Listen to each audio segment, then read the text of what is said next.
I'm Barbara Snyder, president of Case Western Reserve, and delighted to have the opportunity to welcome you to our campus for this historic symposium on the Standard Model at 50. It does seem incredible that there have been 50 years of uninterrupted experimental success for the Standard Model, including in July 2012, the discovery of the Higgs boson at CERN's Large Hadron Collider.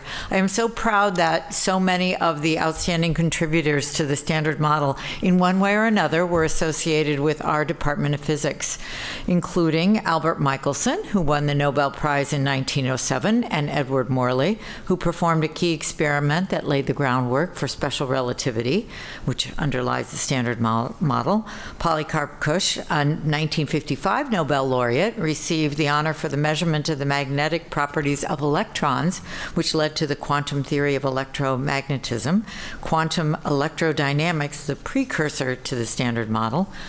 Don Glaser, who received a Nobel Prize in 1960 for the development of the bubble chamber, a key detector in particle physics history, and Frederick Reines, a 1995 Nobel laureate for the discovery of the neutrino. I am certain that in this room we have future Nobel laureates. And that is in some ways the most exciting thing ever for Case Western Reserve. So we can't wait to find out who you are. But until then, we'll go forward with our talks today. Professor Glenn Starkman noted in our campus newsletter last week the following: "It's a pretty amazing group of men and women who've contributed immeasurably to our understanding of the world, and they'll all be right here." And indeed they are. We are excited about all of that. I know you'll enjoy the remainder of this historic symposium, and I want to say thank you again to the Case Western Reserve faculty members who made this possible, beginning with our Dean, Cyrus Taylor from the College of Arts and Sciences, Professor and Chair of our Department of Physics, Kathleen Cash, Distinguished University Professor and Professor of Physics and Astronomy, Glenn Starkman, Distinguished University Professor and Institute Professor, Robert Brown, Professor Corbin Koval, and Assistant Professor Kurt Hinterbickler. It is now my great pleasure to introduce the chair of Case Western Reserve's Board of Trustees and a 1965 physics graduate from Case Western Reserve, an important fact today. Dr. Wyant was the founding dean of the University of Arizona's College of Optical Sciences, the #1 college of optical sciences in the world. He now serves as Professor Emeritus of Optical Sciences and of Computer and Electrical Engineering. He's founded or co-founded 4 companies, holds 10 patents, is a member of the National Academy of Engineering and the National Academy of Inventors, and I know he was thrilled when he learned that Professor Starkman was going to be hosting this symposium at Case Western Reserve. Please welcome Dr. James Wyant.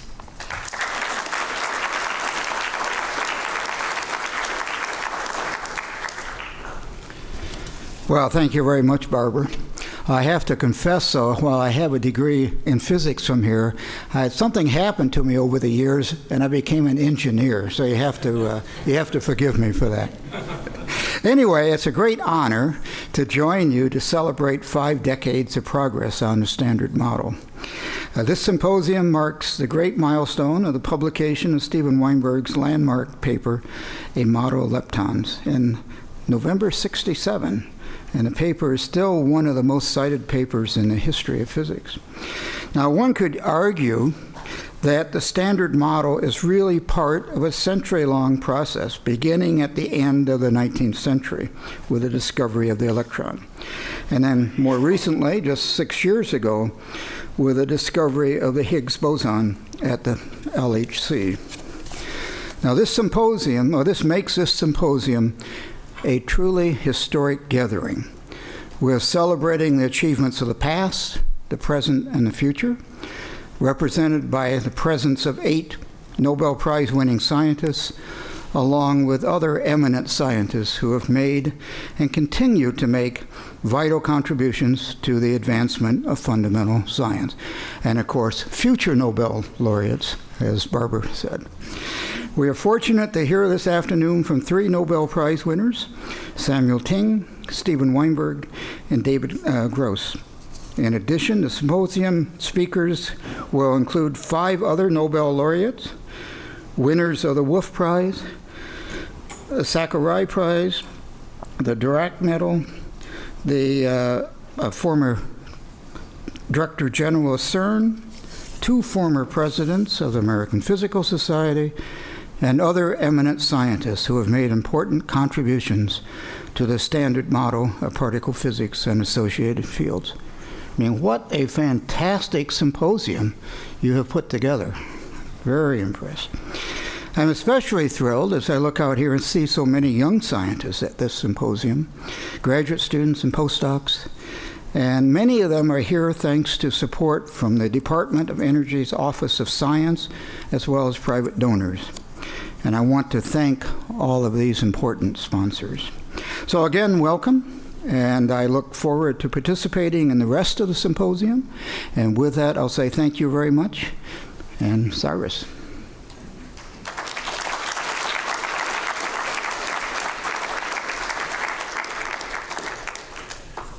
Thank you very much. It's my great pleasure to start this session by introducing Samuel Ting. He was born in Ann Arbor, Michigan, and received all his degrees from the University of Michigan. He's the Thomas Dudley Cabot Professor of Physics at MIT. And throughout the period that we've been considering in this symposium, has always been a leader in proposing and leading experimental collaborations using accelerators in the US, Germany, Switzerland, and now aboard the Space Shuttle and the International Space Station. We, of course, personally, when I was in high school and first read about the then new discovery of the J particle and the Psi particle, it captured my imagination. And I was a first-year student at MIT when Professor Ting won the Nobel Prize. And the celebration after that was, I think, my personal introduction into sort of the community that physics is and which I'm so pleased to still be a part of.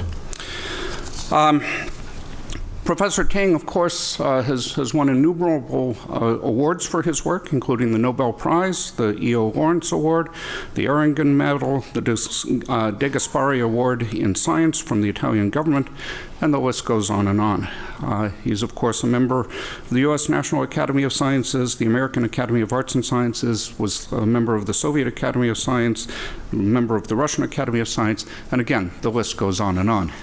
So, without further ado, I'll turn it over to Professor Ting.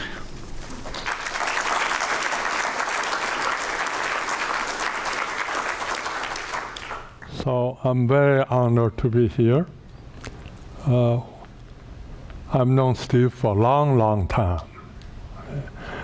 And so it now occurred to me when he submitted this paper, and that's the time I began to do experiment myself in Hamburg.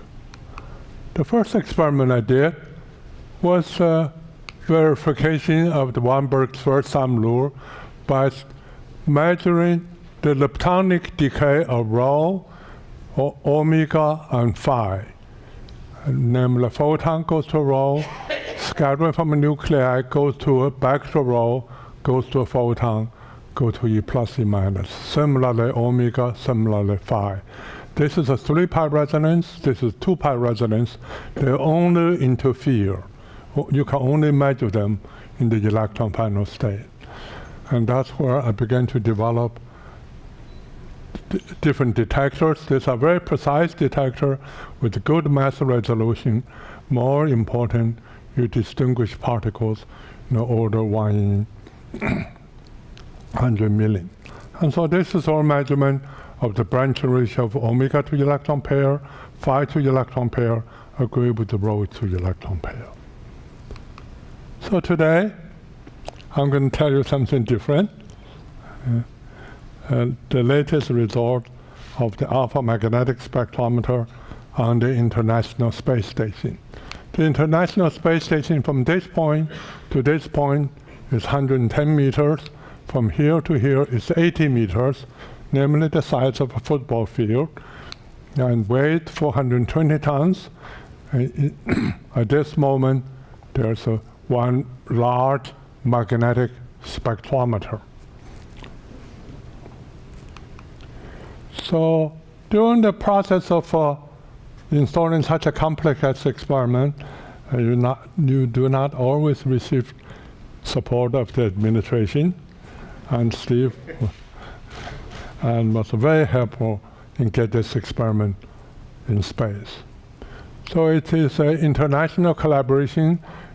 The center is at CERN and at MIT. It took many physicists many years to build AMS.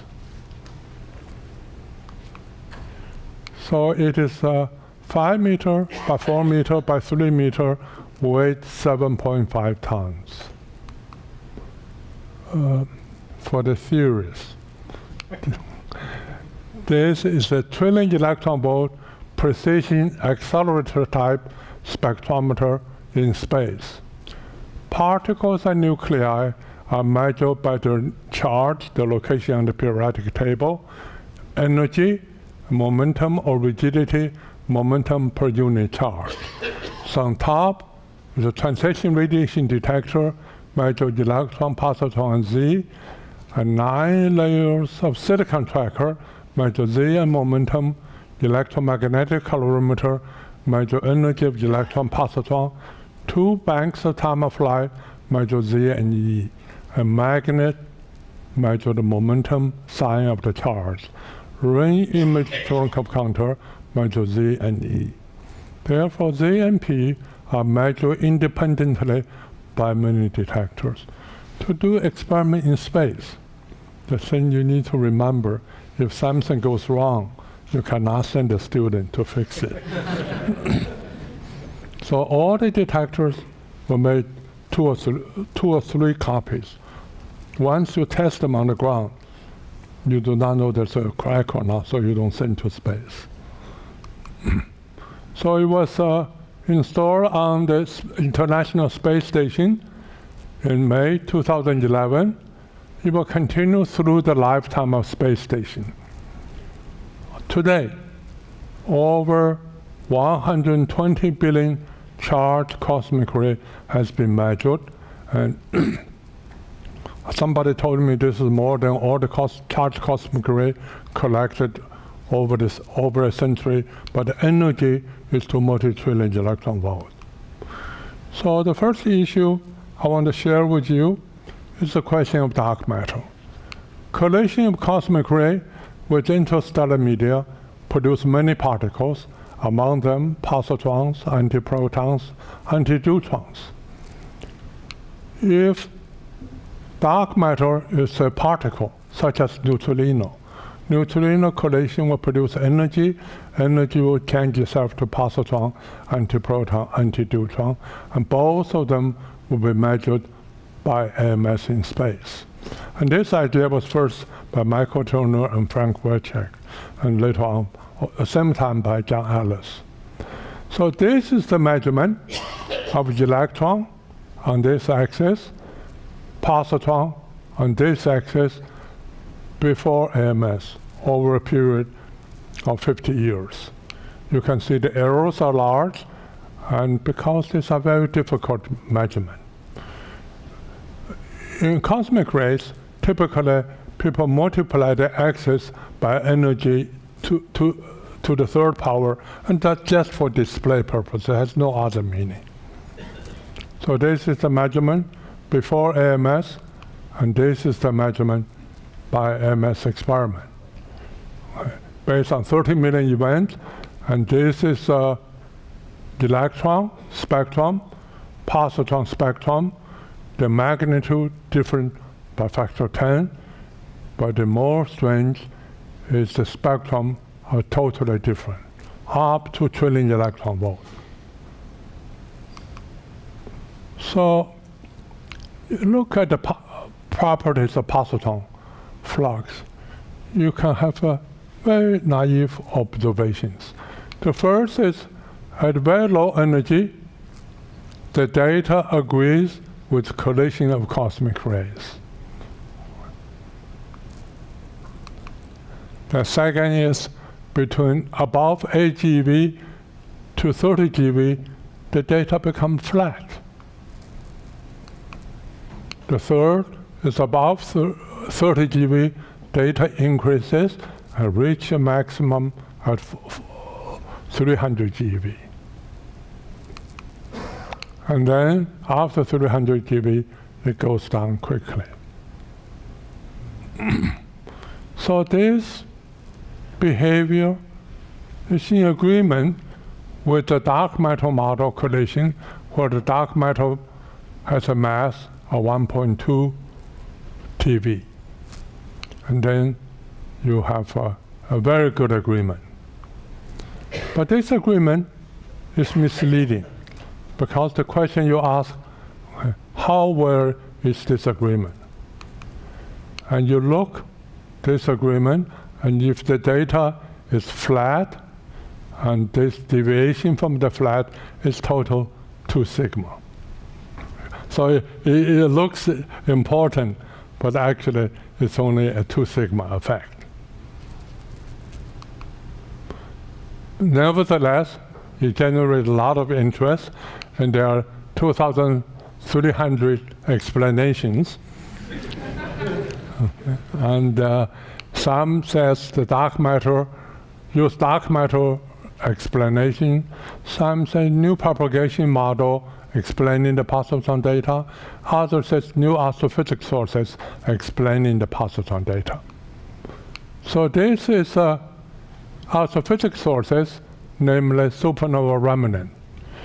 And so you adjust the astrophysics parameters, make sure it agrees with our major spectra, but then with this parameter, you cannot reproduce boron over carbon ratio, which is this measurement, the red by MS, and this is the data fits to this measurement. But if you change the parameter to fit boron over carbon, then you cannot reproduce our positron data. You can also measure positron flux by measuring positron axis by measuring positron flux normalized to positron electron flux. And this is a small advantage. It is independent of acceptance. So you still see it goes up, it goes down. Now, there's a new propagation model explaining the positron data, and there's a rather famous physicist who says if we change the propagation parameter, indeed you can explain the MS data, and this is the range of their prediction. However, if you change the propagation parameter, you require a boron over carbon ratio above 200 GeV to be flat, and all measurement goes down. So at this moment, despite these thousands of papers, the observed feature of AMS positron data cannot be explained by standard propagation models. And then there was a question, could it come from nearby pulsars? Recently, there's a measurement, a cosmic ray measurement, and with the 3 sigma exclusion, you cannot see the agreement between AMS and their model. So a nearby pulsar cannot explain this axis. And then we go to nuclei. We have 7 instruments which using DEDX measuring the nuclei. And so this is using the time of flight detector and tracker the correlation of 2 of them. And you see you reproduce periodic table all the way to nickel. So there are typically 2 prominent classes of cosmic rays. Primary cosmic ray, proton, helium, carbon, oxygen. They are produced at their sources and travel through space and are directly detected by AMS. They carry information on their sources and the history of their travel. There were many measurements of proton spectrum before AMS, all the way up to very high energy. That is because protons are the most abundant charged cosmic rays. Before AMS, the measurements has large errors and do not agree with each other. And because do not agree with each other, this limits the understanding of production, acceleration, and propagation of all the cosmic rays. Before us, everybody assumed the proton flux is to be a single power law, a constant times R to the gamma power. Gamma is the spectral index. This is the measurement of AMS to an accuracy of 1% over here, and this is the traditional single power law. It agrees with the single power law up to 200 billion electron volt. Afterwards, you have unexpected increase. So the proton flux cannot be described by a single power law. Before AMS, there were many measurements on primary cosmic rays, helium, carbon, oxygen, from balloons and satellites, an enormous amount of measurements. And so I plot the helium coordinating here. And the data is in blue, carbon in green in here, and oxygen in this axis. So this was the measurement, the data before AMS experiment. This is the AMS result. Helium, 90 million events. Carbon, 84 million events. 8.4 million events. Oxygen, 7 million events. You will notice after 60 GeV, the spectrum is exactly the same. Very curious effect.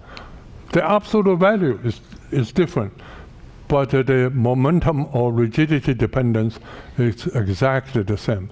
You can look this more carefully from the next graph. I just expanded the scale. So from 60 GeV onwards, helium, carbon, oxygen, flux has exactly the same dependence, and all goes up at 200 GeV. And this is rather unexpected. Certainly, no theory predicts that. Then there is a secondary cosmic rays, lithium, beryllium, boron. They are produced in a collision of primary cosmic ray with interstellar media, produce secondary cosmic ray detected by AMS. This is a very interesting graph. This is a secondary cosmic ray, lithium, 1.9 million events, boron, 2.6 million events, and you look at the spectrum are on top of each other. The absolute value of the flux are not the same, but the energy dependence is exactly the same. More interesting is the lithium and beryllium cosmic ray. You can see above 30 GeV, from 30 GeV to 2 trillion electron volt, the flux is the same. At low energy, they're different.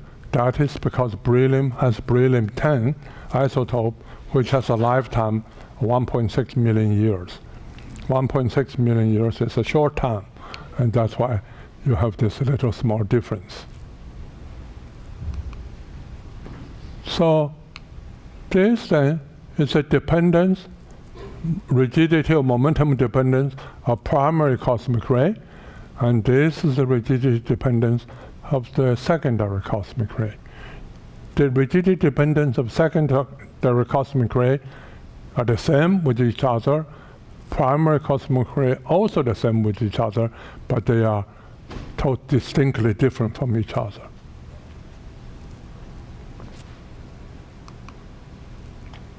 Then, a few weeks ago, we finished the analysis of nitrogen. And this is the measurement of nitrogen. And this is the comparison, measured nitrogen with the previous measurement as well as with the theory.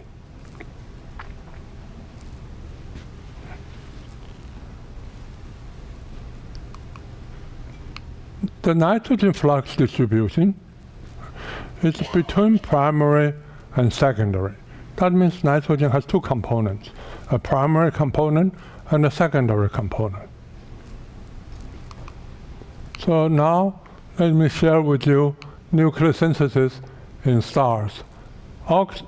Carbon and oxygen production is via alpha particle hitting each other. So two alpha particles interact, go to beryllium-8, interact with helium-4, become carbon-12. Carbon-12 interact with helium-4 again, become oxygen-12. In the solar system, this has been measured. C over O is 0.54. All measurement in the galactic system above 60 GeV say no, it's 0.90. So in the galactic system or in the solar system, there are different values. One is 0.9, another is 0.54. Then there's an issue of energy production in stars. In March 1st, 1939, Heinz Bethe published a paper in Physical Review and says it is shown that the most important source of energy in ordinary stars is the reaction of carbon and nitrogen with protons. These reactions form a cycle in which the original nucleus is reproduced. By that, it means carbon-12 interacts with the proton, become nitrogen-13. Nitrogen-13 beta decays, become carbon-13. Carbon-13 interacts with the proton, become nitrogen-14. Nitrogen-14 interacts with the proton, become oxygen-15. Oxygen-15 beta decays, become nitrogen-15. Nitrogen-15 interacts with the proton, become carbon. So you have a complete carbon cycle. In the solar, for this, he received the Nobel Prize in '67. In the solar system, this has been measured. N over O is 0.17. Nitrogen over oxygen is 0.17. We have measured very accurately the nitrogen spectrum. And from the nitrogen spectrum, you can fit the secondary spectrum, because the secondary spectrum is like boron. Primary spectrum is like oxygen. Once you fit this, you will see the primary is 0.09, the nitrogen over oxygen, the primary part is 0.09.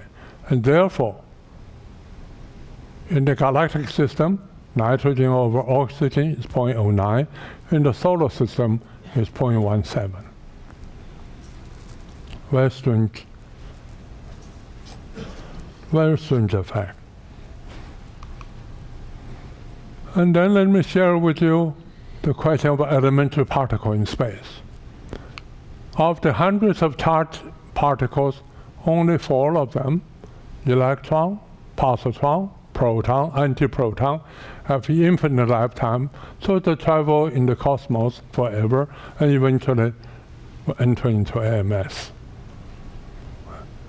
The result shows the antiproton spectrum and proton spectrum are exactly the same, from very low energy to trillion electron volt. This is a little bit difficult to explain if antiproton are secondaries from proton-proton interaction produce secondary. And this is certainly not true during the measurement at ISR.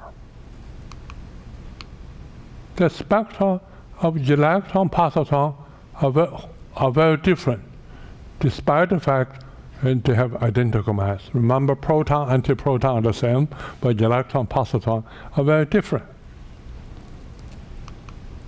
The most surprising thing is the spectrum of positron, antiproton, proton are identical. But proton, antiproton mass is 2,000 times the positron mass. So electron spectra is in a class by itself.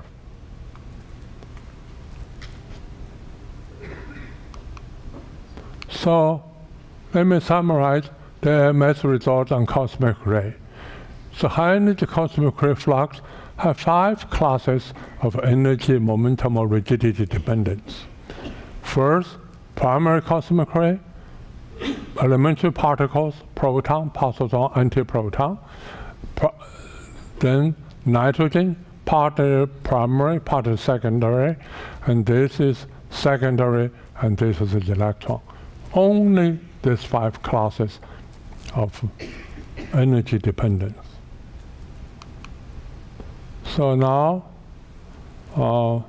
let me share with you a little work on antimatter in the universe. This morning, many people discuss about baryogenesis.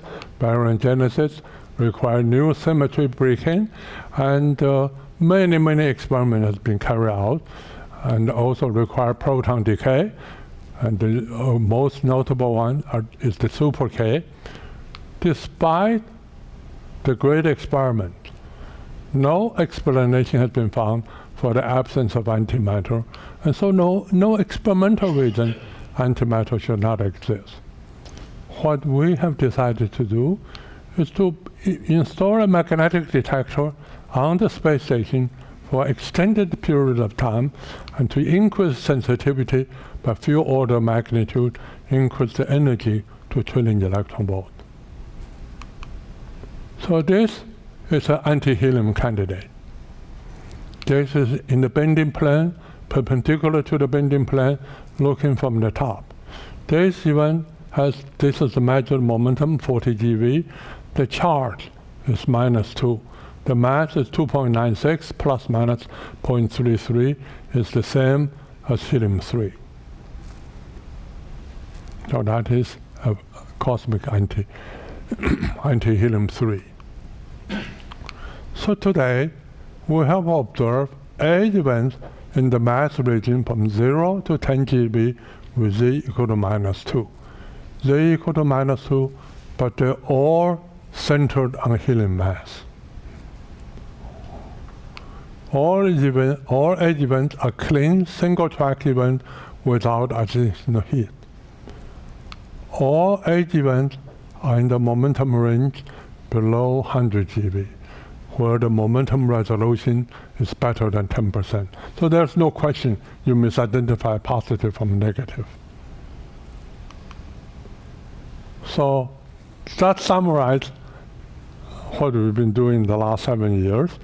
So now the question is, what is the physics of AMS for the lifetime of the space station? The first thing is solve the issue of antimatter, anti-helium, anti-carbon, anti-oxygen.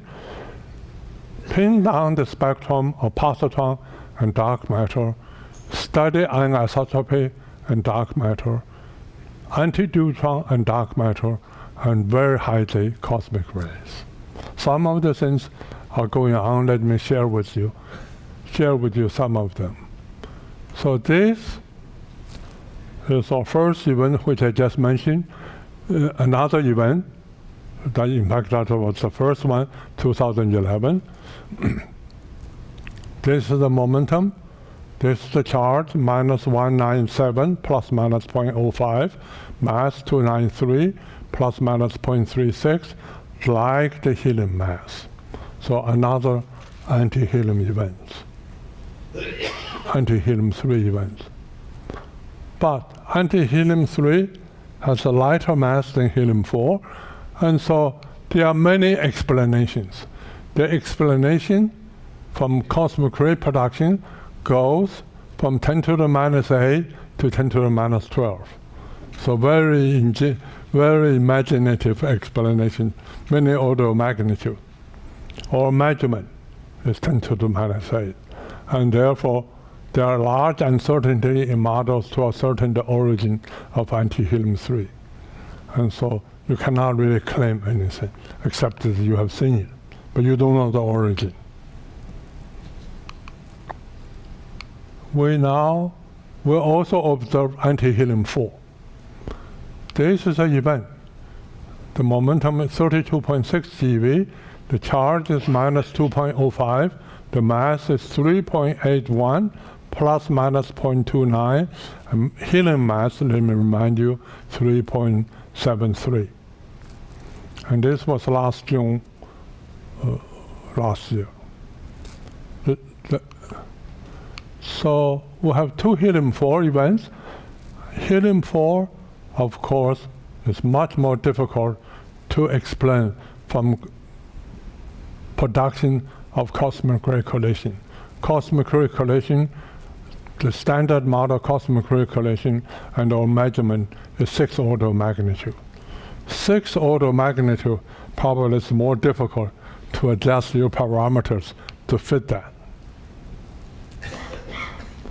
So we have two helium-4 events with the background probability of 3 × 10⁻⁻3, because it takes a long time to simulate the things. Continue to take data to 2024, the background probability will be 2 × 10⁻⁷. And that is greater than 5 sigma significance. That, to me, is an important thing, to pin down what is this.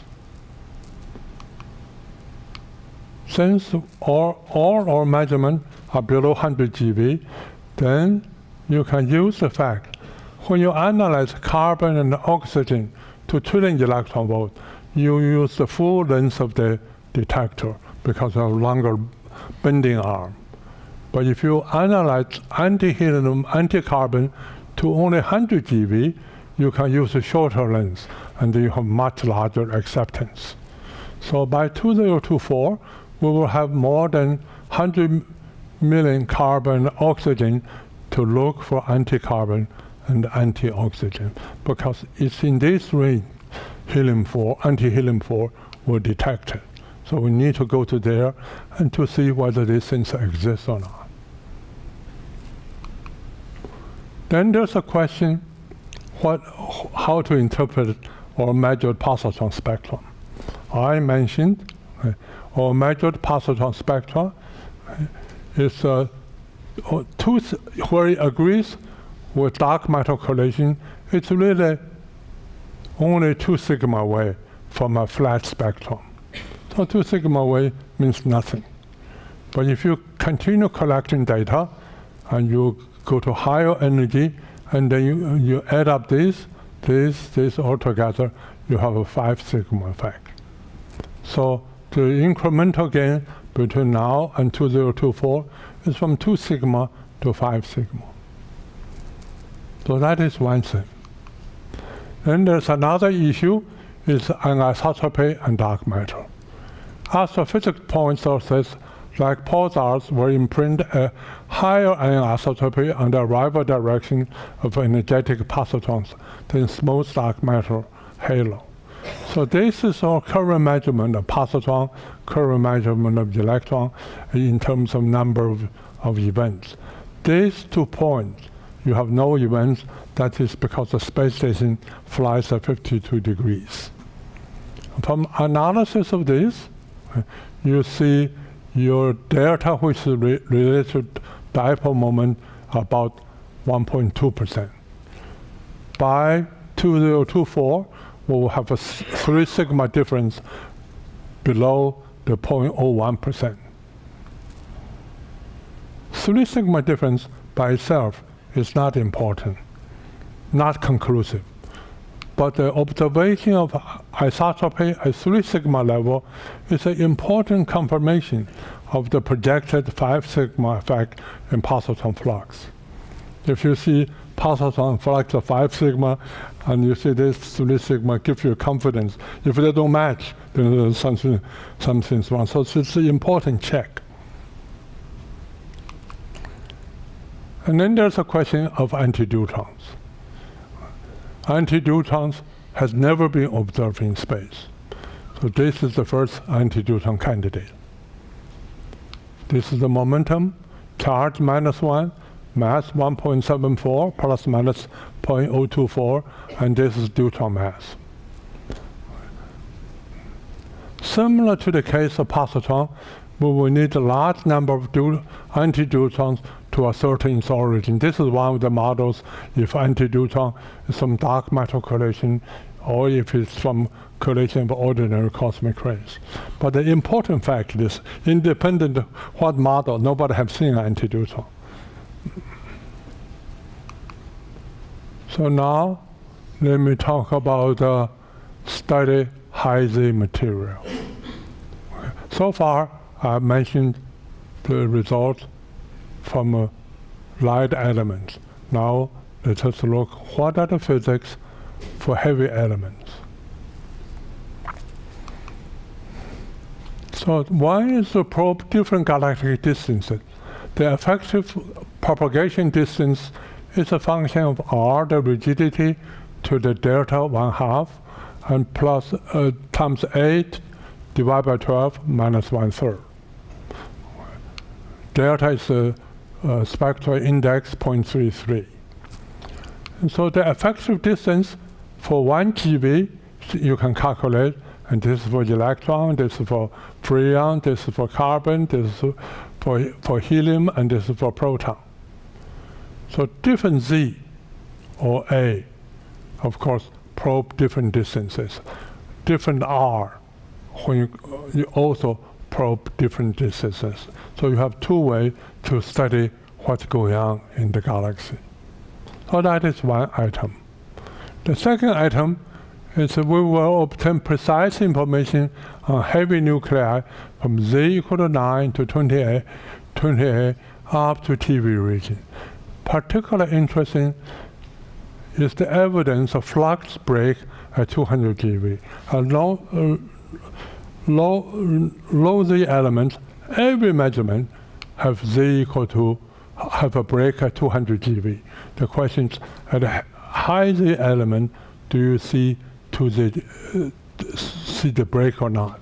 In addition, the three element, aluminum, chlorine, magnesium, will have precise spectra will precisely establish the age of cosmic ray, as these three are radioactive clocks.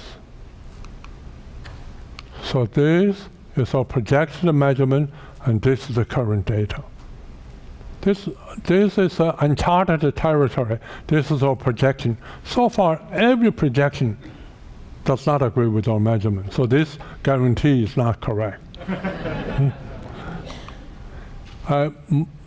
Most important is the highest element created by supernova are nickel, and the lightest one are nickel and zinc. We will be able to study the properties of for the first time and compare them with the elements produced by stellar nucleosynthesis. So if you look, the periodic table, the light element come from Big Bang, and then stellar nucleosynthesis are the elements I just described. And soon we will study supernova elements. And this is a number of events which we now have. We don't try to publish paper for if you have a few thousand events. When you reach about 1 million, and when there's no doubt, we begin to publish the paper, because after all, there's no other magnetic spectrometer in space. It is important not to make a mistake. And so, it's the only magnetic spectrometer in space. Now the results were predicted and began to make a contribution in a small way what is going on in space. Thank you.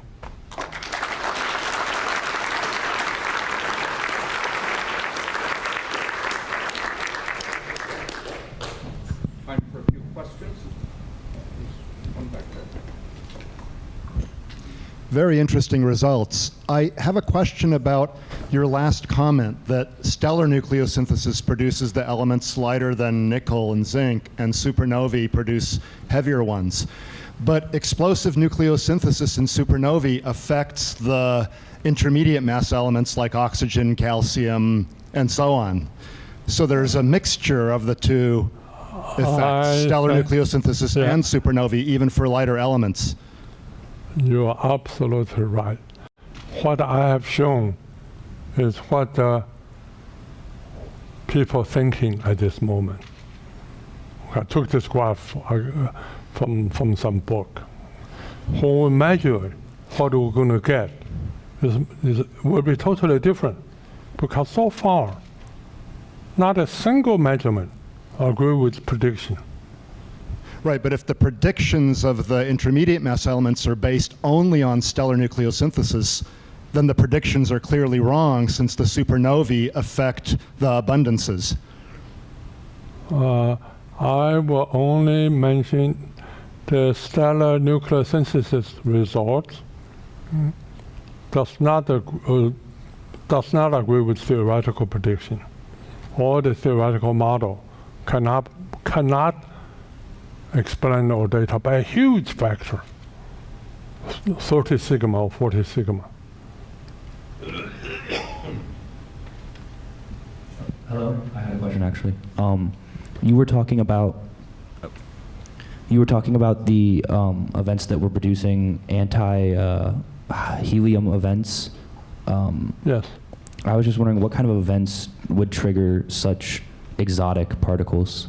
Do you have any ideas or bets on what they might be? You know, for experimentalists, in facing with this is a very difficult experiment.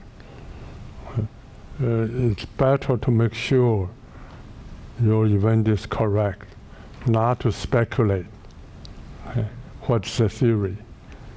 And when you have a rate 1 in 100 million, this is a very small number. You really want to make sure everything's correct. We generated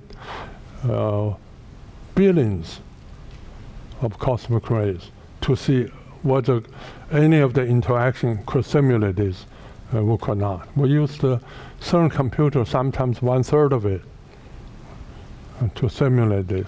So, but we have not, I have not speculated where it come from. We didn't want to publish right away anti-helium-3. It's because their explanations different from each other by factor of 10 to the 3. So you don't learn anything. On this slide, I don't really understand the story. You have the electrons plotted on a different scale from the positrons. No, they're all different scale. I'm only talking about the energy dependence, not the absolute value. Right. So if you put the electrons and positrons on the same scale, then above a couple hundred GeV, they become equal. This is the same scale. This is not the same scale, but so they far we differ by only about a measure factor of the 10. energy dependence. Right. Yeah. I'm sorry. So the electrons and positrons, the scales differ by about a factor of 10. So Yes. if you put them on the same scale, they'd become equal in the several hundred I have GeV done region. that. If you remember, this is a little bit deceiving. This is a log scale. If you Right. put on linear scale, you will see they're quite different. Okay. And then they both fall off precipitously above a TeV, as you showed us on an earlier slide. Yes, but so far has rather large errors. Okay. Yeah. But nevertheless, I want to. nevertheless, it must fall off to agree with. Nevertheless, it must fall off to agree Yes. with the atmospheric gamma ray observations, which I don't couldn't- distinguish I gamma couldn't rays from understand the electrons. last word. Huh? Atmospheric gamma rays. Oh, no. No, yeah. It is on, Okay. The space station is 440 kilometers above Earth. And we trace the electrons and positrons to 50 Earth radius outside. Because there's no question you come from outer space. Oh, no, absolutely. And also at this energy. Okay. So it's not possible to bend it back. Okay. But certainly there are many ways to produce electrons that have nothing to do with proton-proton. cosmic Many ray ways to produce electron, but not from atmosphere. Maybe we should discuss this offline. Yeah. Okay. Thank you Okay. very, very much. That was a beautiful talk.